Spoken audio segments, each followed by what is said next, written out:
Welcome back, everybody. It's your host with the most here, Starborn Feline. We are picking up with the next episode of Reverse 1999. So just a few things to recap last episode. We finally met the jailer, the physician. I'm sorry. We finally met the physician last episode, and it does seem that he is working with Manus, but it doesn't feel like he is an active member of them. More like just a partner of convenience. So his goal, I think, is to try and prove that that humans are able to exceed their basic capacity, or their basic, how to put it, that they're able to exceed their basic ego, I guess would be the best way to put it. He wants to show a way that humans can lead forward, not just through logic, but through what is, I guess, what he views as the most righteous path. It's hard to explain. This is one of those multi-layered ideas where it's like, it's not wrong, but the execution of it is very questionable, I guess is the best way to put it. But anyway, we do now have confirmation that one, Doris did meet with physician and by extension Aleph, and now they are planning to move forward, and he's now going to take time to speak with our timekeeper squad and Recoleta to, I guess, answer some questions here. So let's see what expose we now have in Master of the Labyrinth. Within the corpse of the Labyrinth's builder, he proclaims, "It is and has always been perfect." A bit full of yourself there, aren't we?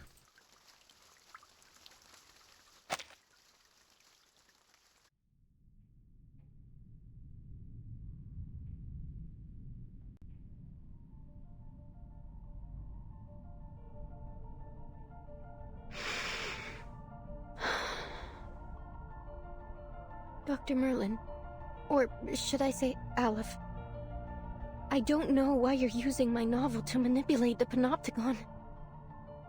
But you need to know that it won't serve your purpose, whether in fiction or reality. You claim that the inmates are both the observer and the observed, and both wielders and subjects of power. How could you be so blind as to not see the true state of the Panopticon? The inmates haven't achieved any perfect order. No, they've devolved into pitiful caricatures of themselves, performers in some endless pantomime to be watched from the central tower. Even their medication has become a prop to demonstrate the so-called randomness of fate in the theater that is the Panopticon. This farce hasn't made the Panopticon a better place. No, it has warped it into a twisted theater of cruelty, where the sick are denied treatment and left to quietly perish in the dark corners of its halls. And literature has died alongside them. This prison is a monster, born under the gaze of this all-seeing power. Aleph, is this truly the ultimate answer you've been searching for?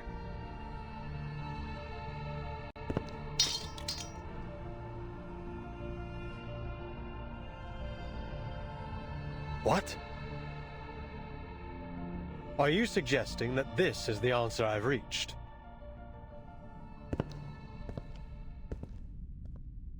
That my experiment has been a failure all along, and I've been too blind to see it? No, impossible. Foucault's theory is flawless.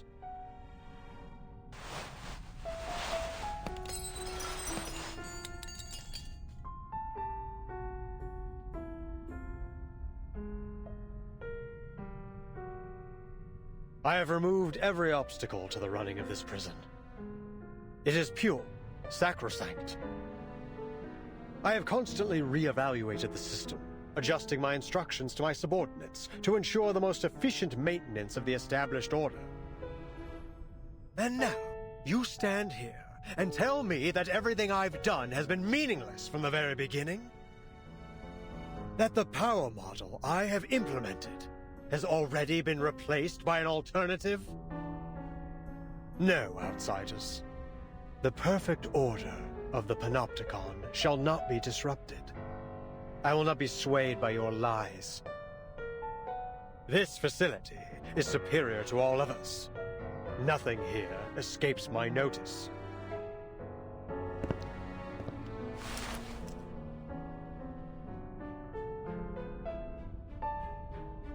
That said, it isn't easy to work a miracle, as we all know. I shall personally verify it, all myself.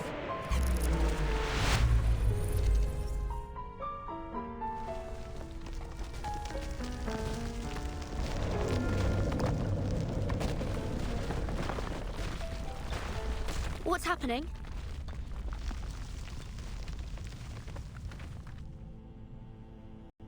Visitors from another era. You have come here with plagued ideologies in an attempt to break the subtle balance of the panopticon. But did you not notice the tiles beneath your feet? The cracks and water stains on the walls, constantly changing right before your eyes. This room, the previous room, every room, you have blindly wandered through them, seeing them as nothing more than the building blocks of a monotonous labyrinth. But this place was not born from the chaotic imaginings of a madman. No, every inch has been crafted through the meticulous harnessing of order and power. Every wisp of spider silk drifting in the wind, every speck of rust on the gallery rail. Every detail of the panopticon has been built by my own hands. With this ever-shifting die, concepts may be transformed into reality, and ideals into substance. I observe the movement of every entity, the passage of every second. The moment you entered this realm, you too became subjects of my experiment.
Okay, sorry about that. I had to step away for a second, so I did miss a bit of that cutscene. Let's see here.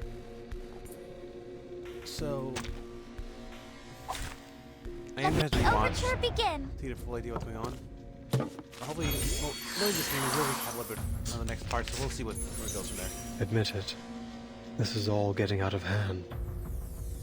Impossible! All is under the Die's control. What may appear to be chaos is nothing more than a temporary deviation. Oh wow!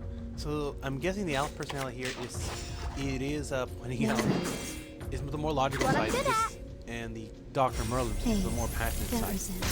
So now things have escalated. Both halves are in conflict with each other. It's special, precise, perfect. It is far from perfect. You know that as well as I. Why else would we be conducting this experiment?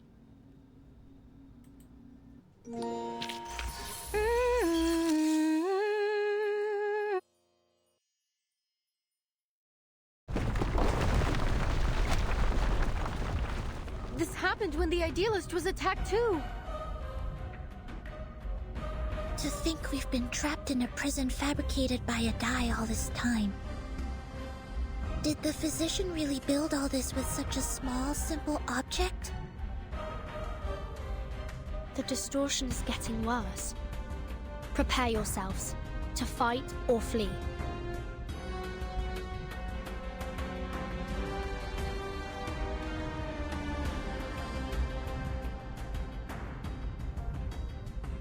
Please, Dr. Merlin, stop this! No. You're asking for the impossible. Power model of the Panopticon is destined to permeate all of society. Such insignificant interferences could never plunge it into chaos. But it already has, Merlin. You failed. I have not failed, and as long as I keep the prison running.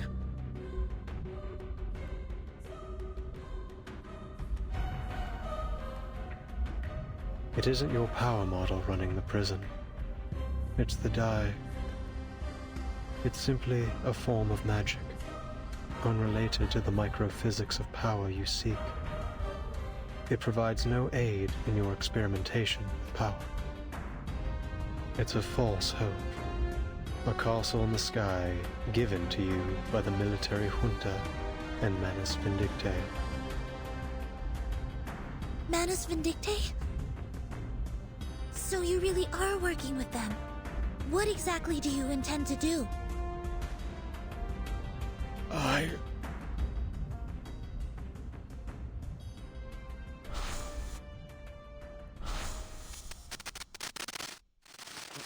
Then I've also failed.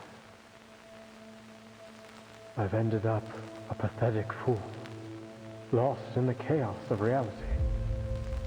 Just like the Idealist chasing visceral realism, Paracelsus seeking the fountain of youth, and Zahir obsessing over the one-sided coin.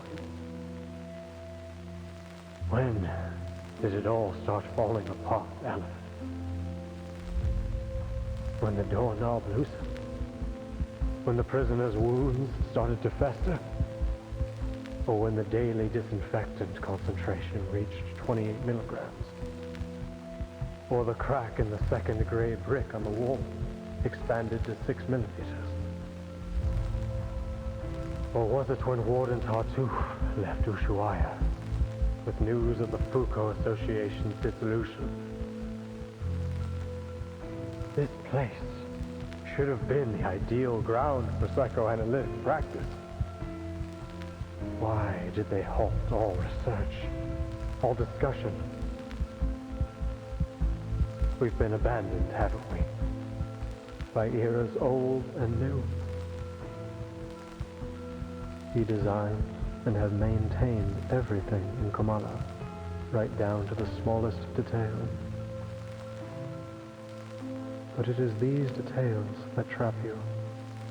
And as the bars close around you, you are losing your name, Merlin.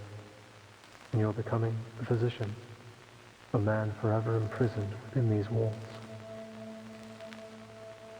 I don't understand. All these false eras are like a dreadful novel with no conclusion. Trying to find answers within such things is, in itself, a mistake. Much like them, you are destined never to attain transcendentality.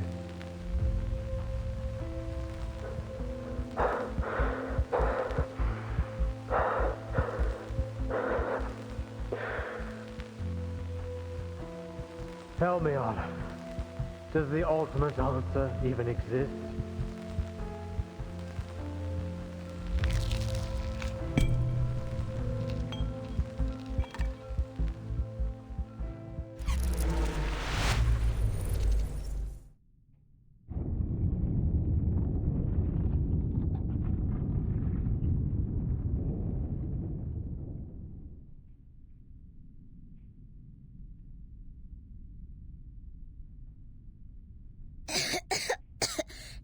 Keeper, are you alright? Yes. And you? And Miss Recoleta? Are you okay? Miss Recoleta?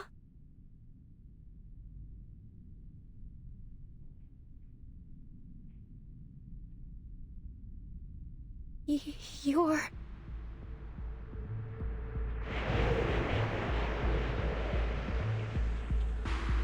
The word utopia derives from Greek. It means no place. People cannot understand the structure of the labyrinth, yet they continue to follow its paths. They cannot comprehend the mechanics of fate, yet they believe in its jurisdiction. As if, by doing so, everything will naturally fall into place.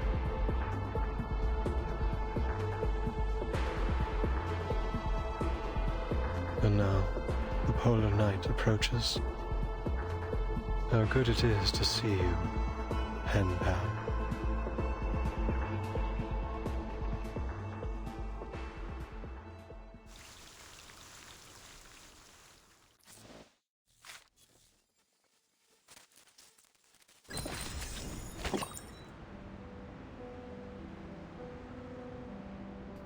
Okay, so I think I get the general gist of this.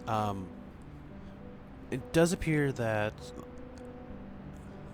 Aleph was just trying to prove a point here, or rather the Physician was trying to prove a point here. And again, it does show that I think I am right to a degree. Aleph and the Physician are one and the same, just two halves of the same coin. If you pardon that turn of phrase here. Aleph, like I said, it appears to be the more logical side. He understands what the Physician is trying to do is ultimately pointless and not possible. But the Physician is the more passionate side. He wants to prove that he can create a perfect society, an ideal place where all people are accepted, all literacy is accepted. Now, ultimately, I will say that I kind of understand where they're coming from to a degree as an artist, as someone who is on the creative side of things.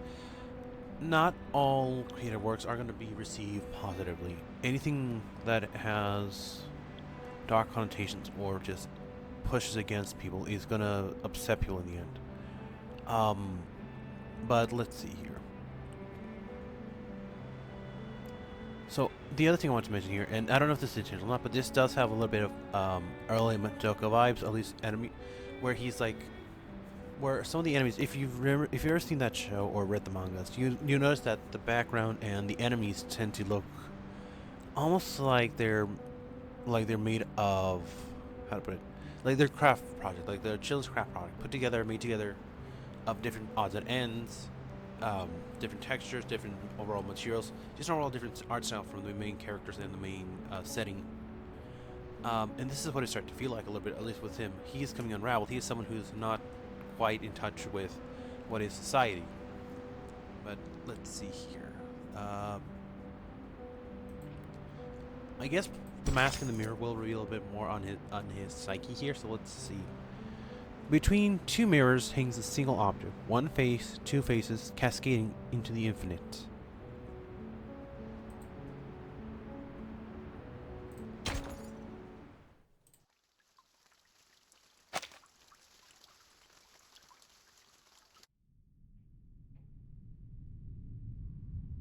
Where did the Physician go? Wait. Sir? Are you?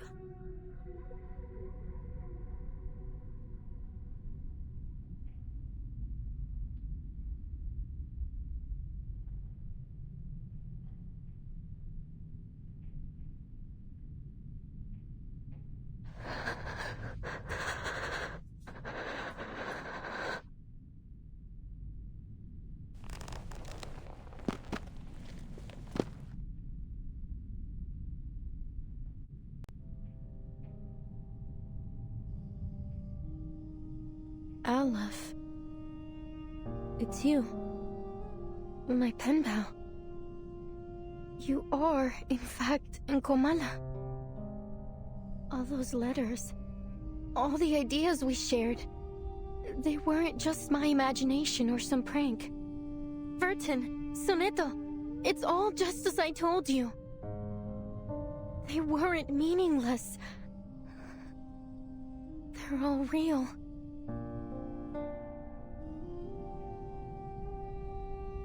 So, sir, are you Aleph, the ruler of this prison?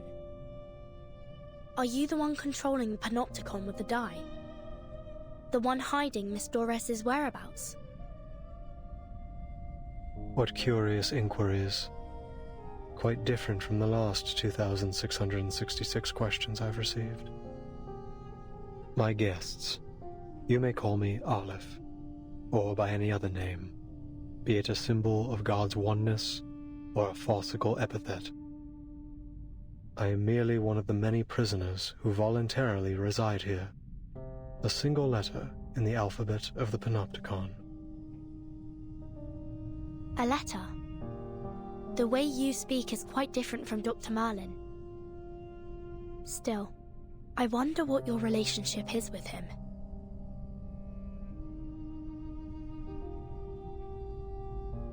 But allow me to make a guess. You're Dr. Merlin, aren't you? I'm afraid that's not entirely accurate, but you may think of it that way. Merlin is a figment born of my mind, an incomplete reenactment. He is me, yes, but not entirely. He, or rather they, failed to find their answers. They fought against their predestined fates, only to be inevitably crushed under their weight. I simply stood by and watched it all unfold. That was the extent of our relationship. They? You've already met Merlin and the Idealist, even witnessed their demise. Shackled by the delusions of verses, the Idealist lost his own name. Merlin, too, imprisoned himself within the system of the Panopticon. I'm sure their desperate pursuits caused you some trouble. Please forgive them. After all, your fleeting encounters led to the demise of them both. I think I understand now. The Idealist and the Physician are both parts of you. Or, to put it another way, they're your alter egos.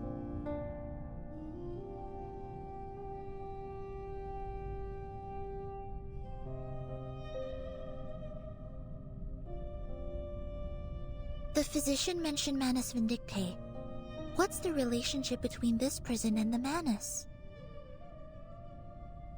Visitors from the Foundation. We all witnessed those eras perish. In 1977, not long before the fourth storm, I arrived in Ushuaia. Shortly after, some members of the National Foucault Studies Association reached out to me. But it wasn't just them. An arcanist organization called Manus Vindictae also approached me. Each of them wanted answers. They named me their advisor. You acted as an advisor to the Manus?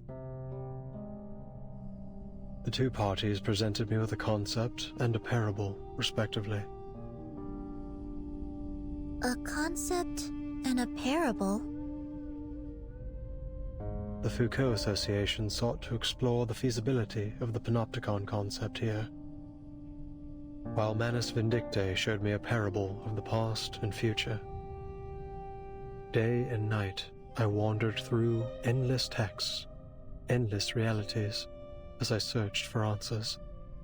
And thus, Merlin was born. He was both an experiment and a price I paid. A new concept, a new direction. Pursuing such things always leaves me confined by the limitations of human knowledge. Merlin spent his entire life exploring Foucault's theories in pursuit of that singular yet infinite answer. What about the Manus, Mr. Aleph? You didn't explain why you helped them. Explain why? Because they asked me to, just as you have. I simply worked to answer their questions. So you're saying that, to you, we are no different from Manus Vindictae? And if we ask, you'll answer us, without holding anything back? Is that not precisely what is happening this very moment?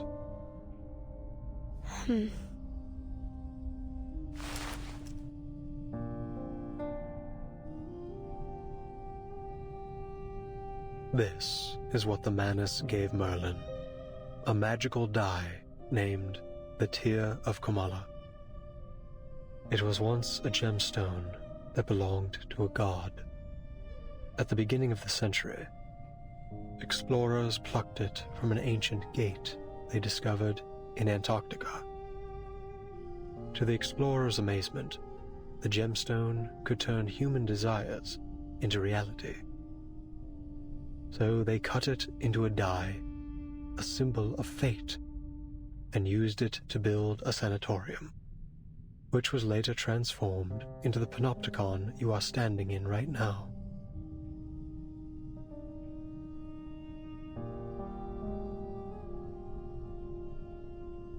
Then, Aleph, you really are the mastermind behind the panopticon?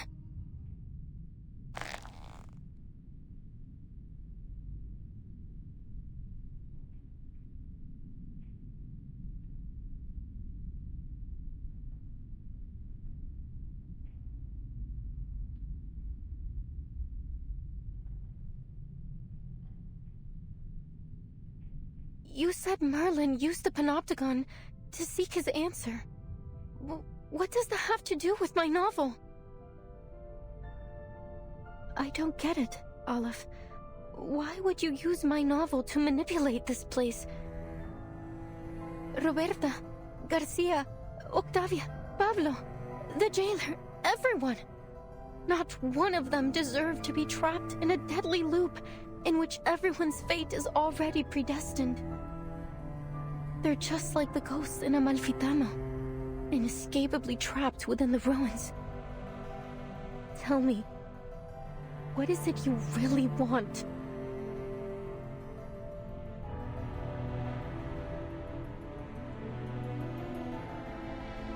It's not about what I want. It's about what you want. The third line of your first letter. You said you wanted to give the rise and fall of sanity an ending.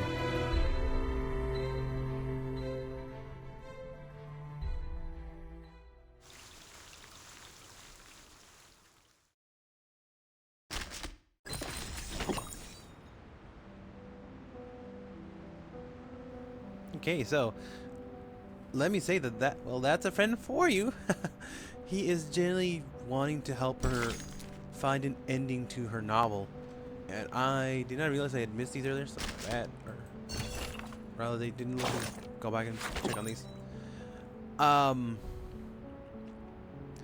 So 3, 2, 1. So real quickly with the with Aleph now back in control, we understand. So yeah, so Merlin, the other gentleman opposed to Octavia, these were all the same individual. They were just trying to grant, they were just created to grant the wishes of people, basically, that they wanted to work with, or that they were working with. The idealist, that's the thing. So I find that interesting. So Aleph himself is someone who, to a degree, is subjected to the whims of others. He tries to create persona or an ideal face, for lack of a better word, that matches what the other people need or want. So for the prisoners, that was the idealist. For Manus Vindictae, that was Dr. Merlin. And so right now, I think he's trying to gauge what type of face works best for us, or for our character here. Why do I constantly keep forgetting name? I keep want to call Rhetoric for some reason. That's not right.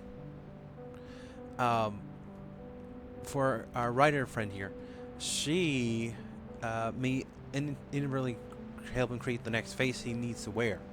Now, whether that'll be good or bad, I don't know, but we'll wait and see where that leads. But anyway, on to Aleph, part 15. The mournful, the grotesque, the sum of the self and self.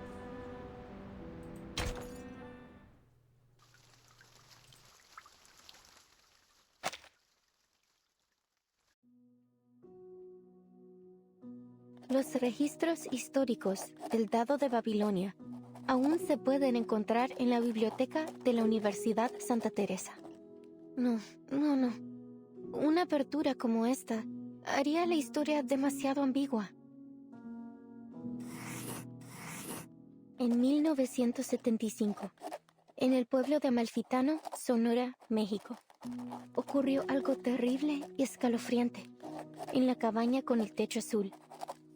Todo comenzó con las costumbres peculiares de los Espera, ¿cómo supe todo esto? Necesito agregar un ro para el narrador. El cuentacuentos.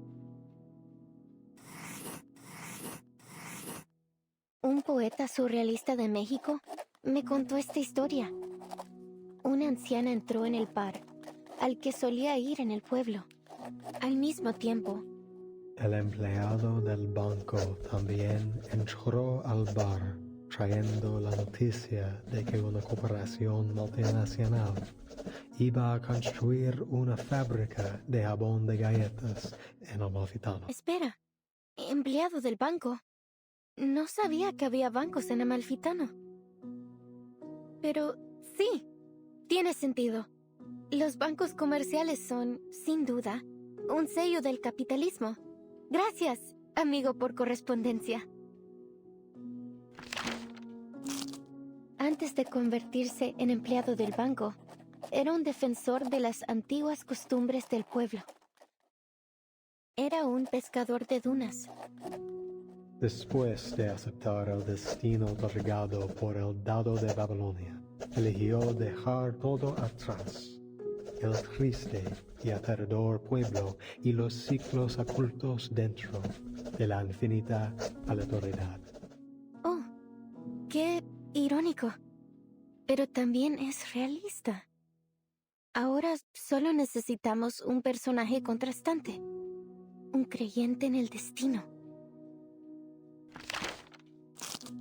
Una anciana tejedora se sentó en su antiguo taller, girando incansablemente su rueca, un regalo precioso, otorgado por el Dado de Babilonia. La tejedora ciega relató suavemente todo lo que había vivido. ¡Qué idea brillante, Aleph! Una tejedora ciega no podría haber presenciado el asesinato. ¡Fantástico! En este caso, agregaré a un conductor de burros que es asesinado en este capítulo. Con cada una de tus sugerencias, la historia da un paso adelante. Gracias, Aleph. Pero todavía no veo ninguna señal del final. Es como si no importara cuántos personajes nuevos agreguemos. Todavía falta algo en el pueblo desértico. Le falta una figura clave. Aleph, ¿qué debo hacer? ¿Cómo le doy un final a esta historia?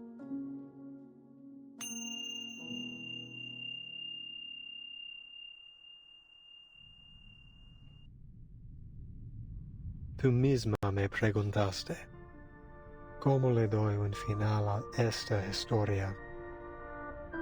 Me describiste cómo tus palabras se habían transformado en un rompecabezas desmesurado infinito, un lenguaje irreconocible, una colección de información ambigua y una parábola que había perdido todo su significado.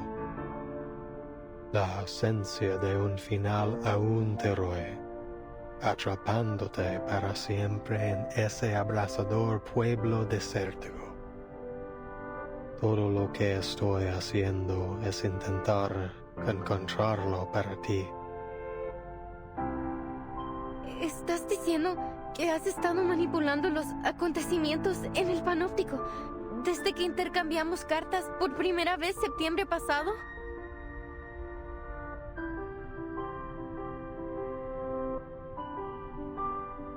Sí, cada vez que revisabas la novela, se hacían ajustes correspondientes en el panóptico.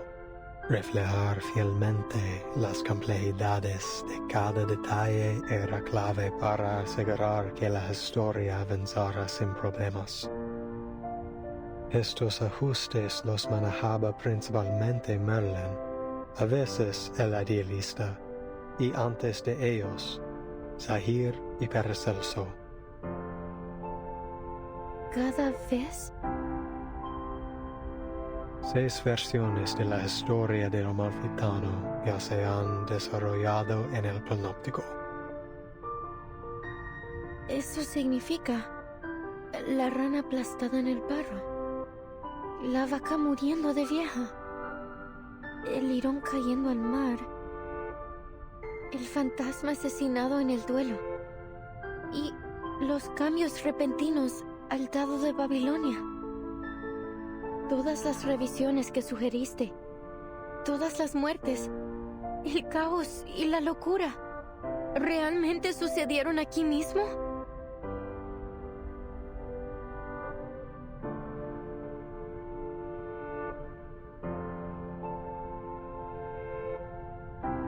Incluso la eternidad tiene sus límites, o Recoleta. In the 6th revision, we added the blind weaver, an extraordinary figure. Just like the paracausality researcher who carries a suitcase that you introduced in your 7th letter. The paracausality researcher carrying a suitcase. Miss Recoleta, is this character really based on the Timekeeper? What? Of course not. The paracausality researcher is an entirely different character. Don't you understand? We are only one die roll away from the ending.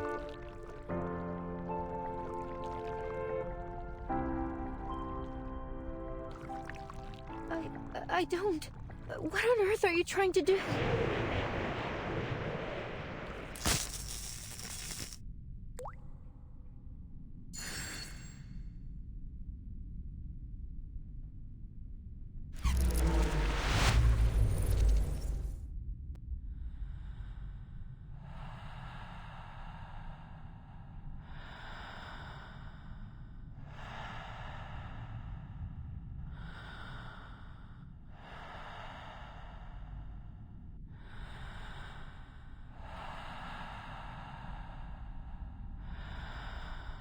Recoleta, it is the cycle of fate that has brought you to the Panopticon of Komala in Ushuaia.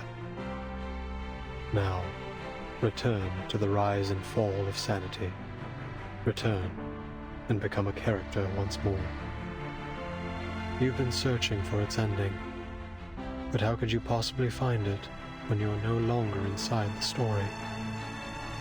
I believe that this time, you will witness the grand finale with your own 2 eyes. No more sadness, no more loneliness. The answer you've long sought lies in the inevitable final row of the die. So, the jailer is the bank clerk, and Erd is the blind weaver. But what about Roberta, Garcia, and Octavia? They weren't even assigned roles. They were just playthings, helpless in the face of fate. What right do you or I have to decide what happens to them? To dictate their gains and losses? But they couldn't possibly understand such a thing, could they? To you, it's just a story. But to them, it is the manifestation of bittersweet destiny. Do you think hiding behind the guise of fiction absolves you from the reality that you've turned the Panopticon into a living hell? Yes. You're the only one who truly understands the rise and fall of sanity. Goodness knows how many manuscripts I sent out that never received a reply. I was so grateful to you for your replies, for understanding my novel. Those things were more precious to me than any sunrise over the Andes. Had I known that your feedback was created in such a way, and at such a cost, I would have preferred not to receive it at all. Don't you get it? Even if they don't understand my novel, the people I meet are still my friends. Whether we took a long journey together, or we simply chatted for a few hours. We formed an inseparable, miraculous bond. They're a part of me. How could you treat them like fictional characters? It's disrespectful to my work, and to life itself.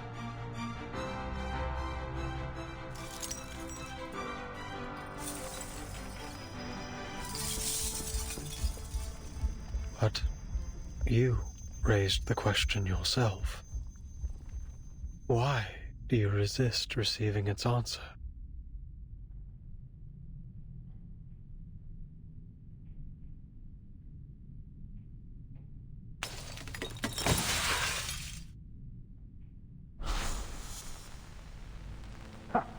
They're always like this, aren't they? They throw a question at you, only to abandon it along with the fading of the era. This storm will spare no one. You've known it all along, Aleph. Only the timeless Panopticon can maintain control. The all-seeing tower. The perfect governing system. What a hopeless fool you are, Merlin. Haven't you heard what they say? There is no need to build a labyrinth when the whole world already is one. Your meaningless questions will be swept away by the tides of time, only to resurface on the shores of our minds once more. We've seen it happen, over and over again. Surely you've realized by now that the only true meaning can be found in literature. For over a century, literature has remained the singular, ultimate answer. This lonely cowboy is simply feeling lost at the moment. Spare us your ramblings, my dear. You're wasting our time. Enough.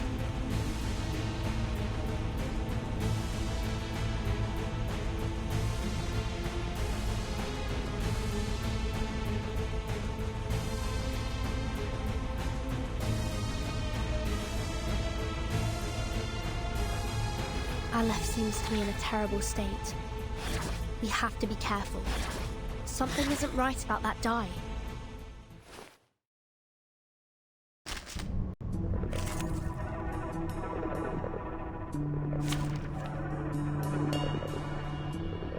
Okay, so how to put it? So we are seeing something interesting here. Aleph is... Join with us, comrades. Oh my. You mutated for once. Go ahead. Keep the story going. Carry it through until we finally feel the sweet gratification of the ending. Your endeavors are doomed to fail. There's only madness in literature and art, not transcendentality. Okay. So let me see here. It is here. So this ability here, Pcast, what it does is basically it lets you cast your whoever has the highest mox you can cast your ultimate, and you get basically get a refund on that mox as well. In this case, for this team, I'm just gonna go right on in. They should have swapped over to Star Team. Oh well. We're just gonna go right into it and just have these old debuffs. Recollector will be able to use the ultimate here.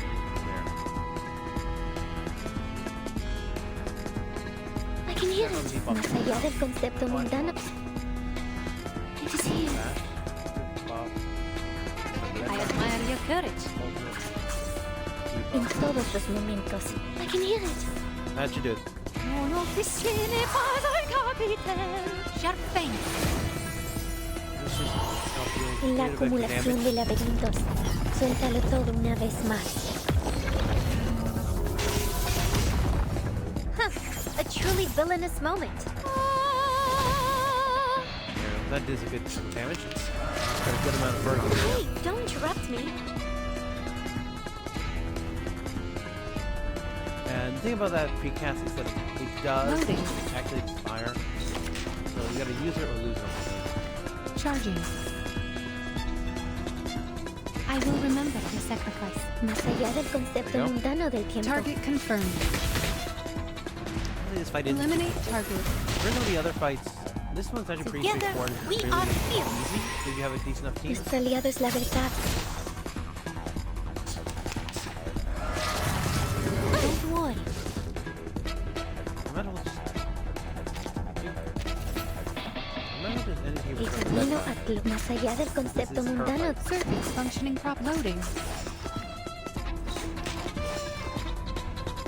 En la acumulación de laberintos, suéltalo todo una vez más.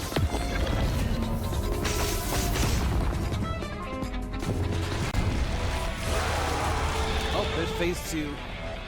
Idealismo, duelos de fantasía, phase is- patrones Oh. ocultos. Child of science.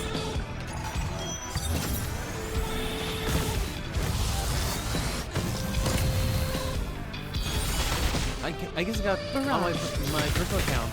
I got through this fight so fast. I forgot there was a phase 2 basically.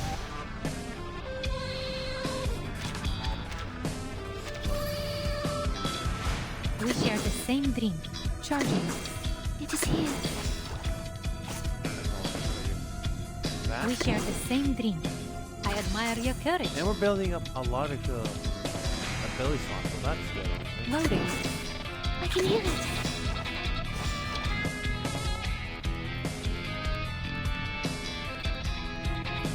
We are like-minded. To a brighter future for everyone. We're not gonna go do much damage this turn. Keep up the pace. The light that illuminates all. Oh, never mind. There you go. That snapped him out of it. These explorations, these fractures, they're all failures, aren't they? In this infinite expanse, I feel nothing but infinite sorrow.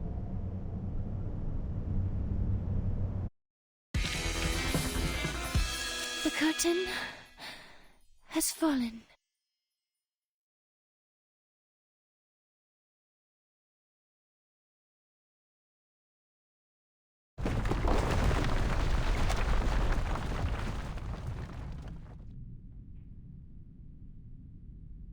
Wait!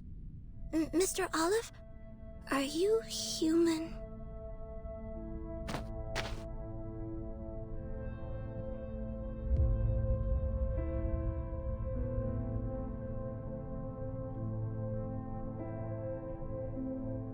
Please hand over the die peacefully. Mr. Aleph, please stop resisting. It's futile. Futile. Yes, it's all futile. The cage of rules, the ideals of literature, both are futile. Mere illusions conjured along the path to transcendentality. They all fear that they're nothing more than phantoms in someone else's dream. That reality will devour everything, including their very existence. That's why they drift further away from transcendentality. They couldn't break free from that false dream. None of them could.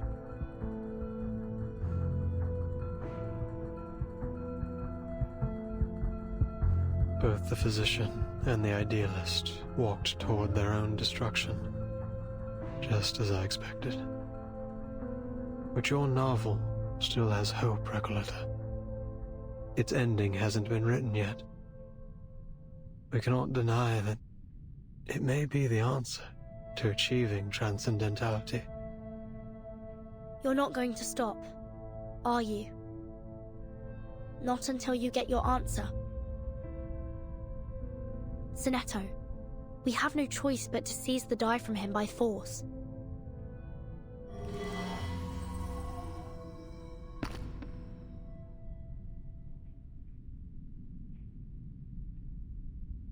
Enough. I said enough!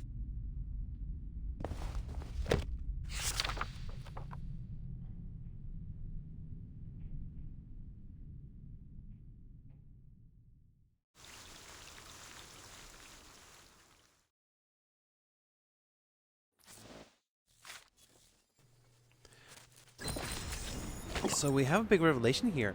Aleph is not an arcanist, he's a human. So that actually explains quite a bit. So for those who don't remember, humans usually don't have any way of wielding arcane power. If anything, I think from what this is showing, they really shouldn't be trying to wield arcane power because I think so. He was someone who already was more or less in here, from my understanding. But what ended up happening was, after a while, he got a hold of the die, and I think that just further worsened his condition. He may have been someone who was suffering from multiple personality disorder to begin with, or something, or rather, from my understanding, nowadays, it's thought that multiple personality disorder is not so much a condition on its own, but more like the side effect of another condition. So he was suffering from some kind of mental health crisis, and it resulted in him developing multiple personalities. The die only exacerbated this issue further, so now, it looks like Recoletta's going to have to take a bit more drastic step here in the Battery of Fiction. She does not hesitate.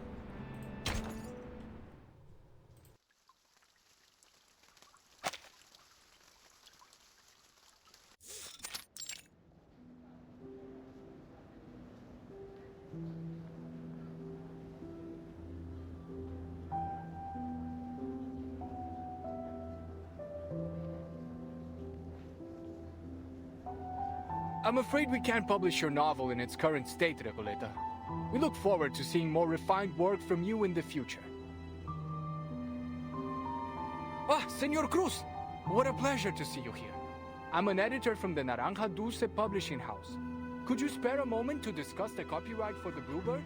We're huge fans of your children's literature.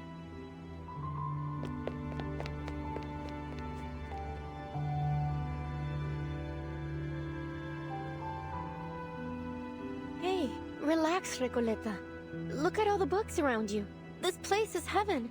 You can't get down on yourself. Not here. There's so many writers and publishers here. It's only natural you'd be turned down 17 times. This is just the beginning.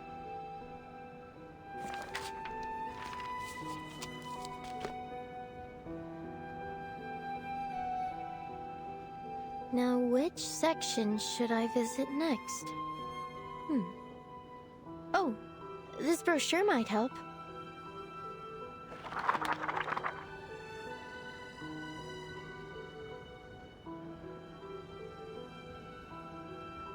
Estupendo. An exchange of ideas between writers.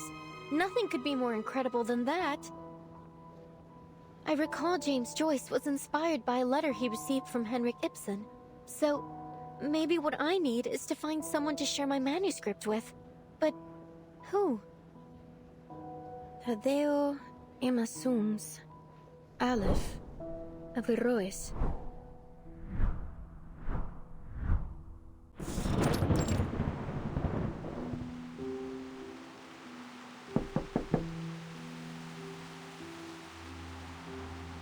Oh, it's you, senor. Don't worry. I promise I'll catch up on the rent next month. Although I must say, this apartment's hardly worth the price. The cracks on the walls must date back to the last century. Make all the excuses you want, Ingrid. If you don't pay the rent soon, you'll either end up in that crumbling colonial building on the corner or on the street, selling oranges at the San Telmo market. By the way, Julia told me you lost your job at the textile factory. You under some kinda can't work in one place for more than 3 months, curse or something, senorita? Oh, you don't even want to know about the terrible things that happened in that factory. All I did was lend the oppressed workers a hand. Bah, you're just like those college kids, full of hot air. Anyway, I am not here about the rent. Didn't you tell me to watch out for your letters a while back, when you just returned from abroad? Well, here it is, a letter for you.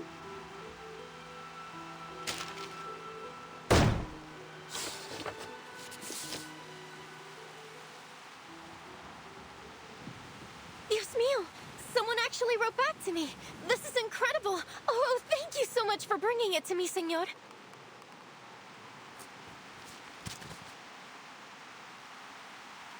Dear Miss Recoleta, it's from, let's see, Aleph.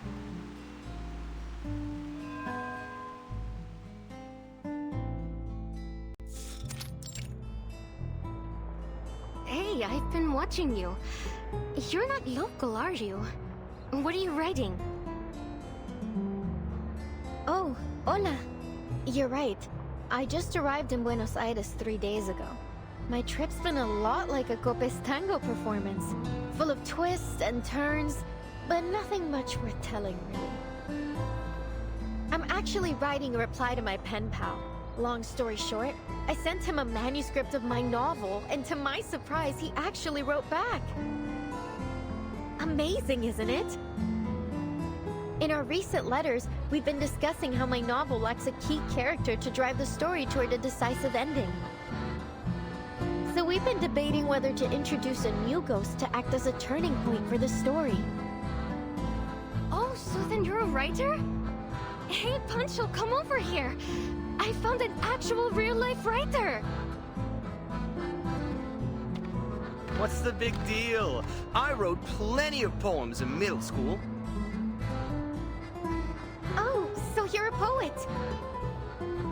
I have a feeling we're about to embark on an incredible adventure together. Are you interested in joining the visceral realism movement? What? I've never heard of it, but it sounds like fun. Fabuloso! We have no time to waste.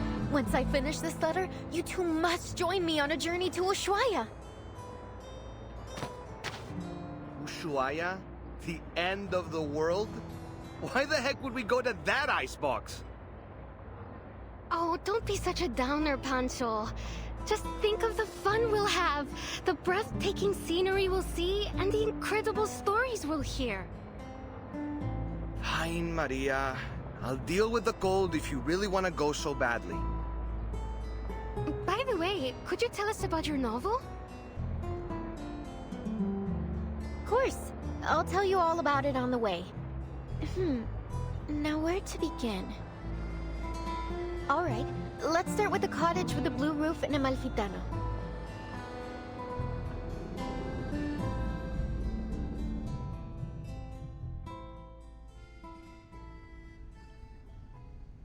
It's been 6 months since we first exchanged letters.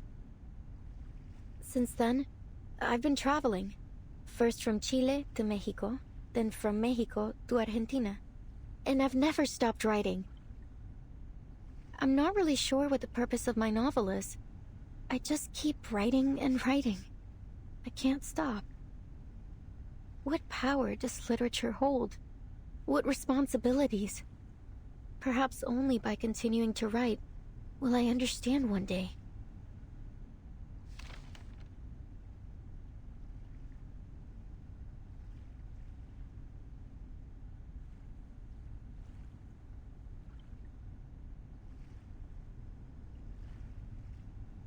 Aleph, you're right. I do want an ending to my novel. But not like this. You really have no idea, do you, Recoleta?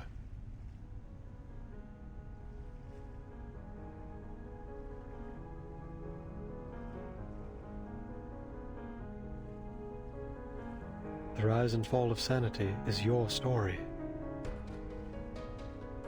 What do you mean? You are a ghost, wandering this forsaken land, still striving to create a miracle. You are a wandering poet, born in Amalfitanu, the foolishly brave protagonist of the story, and the embodiment of the author herself. A reflection, yes. The author, no. You are simply a figment of her imagination, a manifestation of her dream to wander. Have you not realized it? The literary pursuits and romantic adventures you described, they are merely faded memories from 1975. The poets who joined the visceral realism movement with you left Latin America long ago. Faded memories. As for the novel, it's yours now. A story you're writing. A story about yourself. Your departure has turned Amalfitano into a ghost town. The characters have lost their connection to you. They're gradually fading away. If the novel is destroyed, you too will cease to exist. Wait, this is... Miss Recoletta? Is what he said true? I know you never lie, pen pal. In your first letter, you told me that a character's role in fate must be determined from the outset and consistently adhered to throughout the story. Reading the perspective and insights of a walking encyclopedia, having such a person be willing to share their thoughts at all was an exhilarating experience. I had never imagined my novel could develop in this way. Words could hardly describe how I felt in that moment. No one but you has ever understood the story of that town, let alone offered any revisions. Following your advice, I added the bank clerk, the dune piscator, the blind weaver, and the murdered donkey driver. Amalfitano was no longer an empty town with a single blue-roof cottage. The new ghostly residents had begun to fill the skies over it. The story was finally reaching completion. I could feel that the ending was within reach. I became increasingly eager to meet my pen pal. I couldn't get the thought out of my mind. I wasn't sure what I would say to this Aleph. A simple thank you, perhaps? Or maybe a discussion about the future of Amalfitano with its sole reader. Or maybe I'm no different from everyone else. Led up the garden path by fate.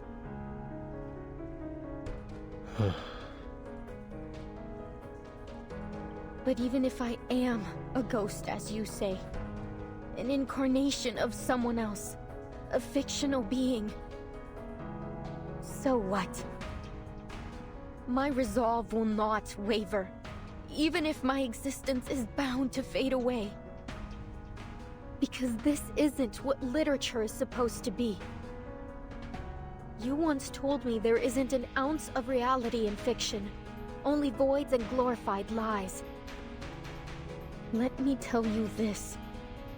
Whether real or fictional, corporeal or intangible, I have accepted my existence. Now, let's put a stop to this, Aleph.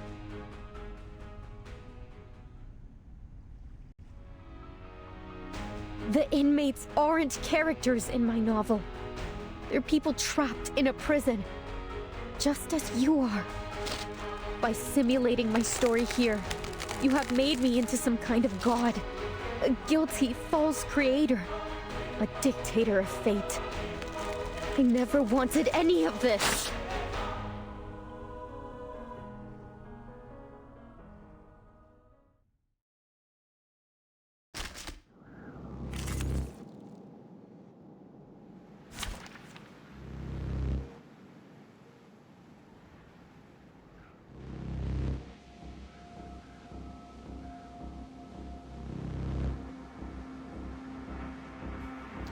So Recoleta. So this is going back to what was mentioned earlier. How some people who, when they get swept away by the storm, may end up being recreated in another era. I wouldn't even call them born.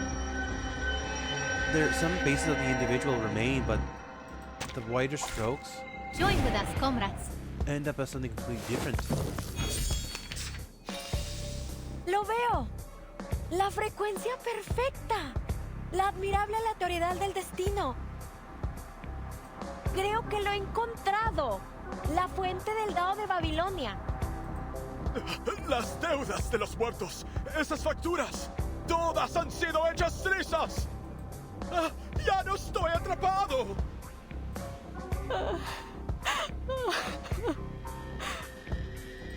Desde el día en que perdí la vista, nunca imaginé que la rueda giratoria volviera a girar. Well, this is kind of messed up. I can hear it. So it appears that unintentionally Recoleta did trap the souls of people in her novel. I can hear it. I admire your courage. It is here. Más allá del concepto mundano del tiempo. And I want to get rid of these as quickly as possible, at least the majority of them. La acumulación Mainly de because once their turn suelta de passes, todo una vez they más. go in tangent, so when the next attack that hits them, they go damage. Oh, perfect. That's actually working really well.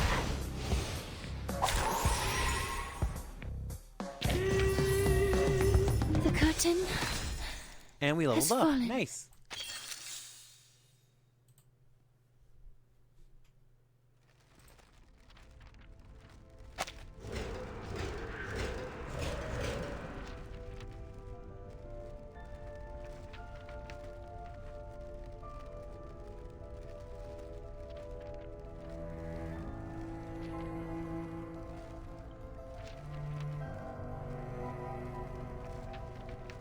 Huh?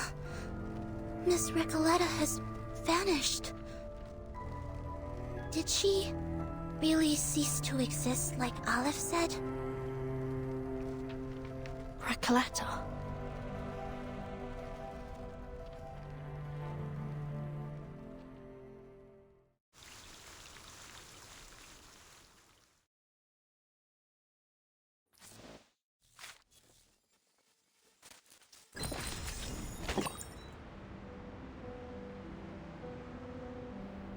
Okay, so let me just check real quick.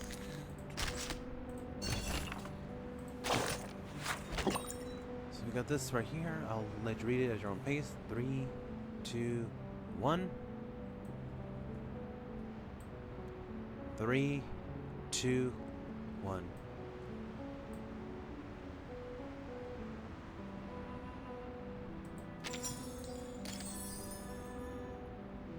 Okay, so it does appear that with the destruction of her novel, the individual known as Recoleta has ceased to exist. I'm guessing that's the price she had to pay for ending up, for crunching up those old memories and setting them free now. There's so much I want to go over, but like we're out of time here, so we are gonna leave it here for now, and then I'll meet you all in the next episode. And this should be the last episode for this chapter. And then we're gonna go from there. I cannot wait to see how the story ends with you all. I always skip the main story during my own personal playthrough on my other account, my personal account, because I want to experience this as much as possible with you firsthand. So I'll only get snips and bits here, but never enough to get a full story. Until then, everybody, thanks so much for watching. Please remember to like, comment, subscribe, hit the bell to be notified of new videos when they come out. Share the content with people who need it, or sorry, people who might want to see this, or just need a bit of background noise in their life. Until then, I hope you all have a great day, eating what it's time for you when you watch this. And for this episode, comment down below. Have you been able to follow along with the story? Because I won't lie, this story has had some rather interesting turns and has thrown me a little bit off kilter here. But I think I'm starting to get the hang of it, and I think the ending will clear up a lot of details. We'll also set up for the next couple events and maybe the next bit of story. Until then, everybody, thanks for so much for watching. Hope you all have a great day, evening, or time for y'all when you're watching this. Remember to be kind. Try creating new tomorrow, and I'll see y'all next episode. Until then, it's Starborn Feline signing off for now, saying goodbye.